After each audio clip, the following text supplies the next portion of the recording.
ያስጠነቀቁ ሰዎች የራስሽ ልብሷ ተወስዶ ተሰርቷል። ማህፀኗ ላይ ከባድ እንዲገመጥ የተደረገው የሰይጣን አሰራር። በዚህ በሽታ ምክንያት እሷ አትሞትም። ጌታ ታገለግላለች ብሏል። ታገለግላለች። እግዚአብሔር በሕይወት ዘመንሽ ተውከኝ፣ በቃ አሁን ለምን አትወስደኝም? ሁሉ ነገር ሽት ብሎ ተስፋ የሚያስቆርጥ ሁኔታ ውስጥ ያለሽ።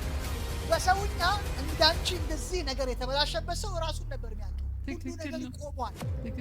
በጣም ያሳዘነኝ ደግሞ የራስሽ ሰዎች በሙሉ ሸሹ፣ ጠፉ፣ ብቻሽን ቀረሽ። ብዙ ነገር ወድሟል፣ ሚሊየንስ ወድሟል፣ ባዶ ቀርታለች። ብር ቢጠፋ ቀላል ነው፣ ሰርተህ ታመጣዋለህ። ስራው ራሱ ጠፍቷል።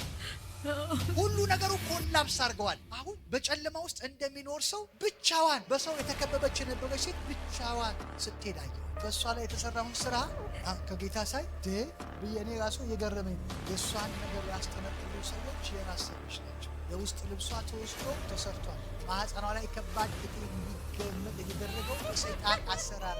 ጌታ ኢየሱስ ምስክር ነው። በዚህ በሽታ ምክንያት እሷ አትሞትም።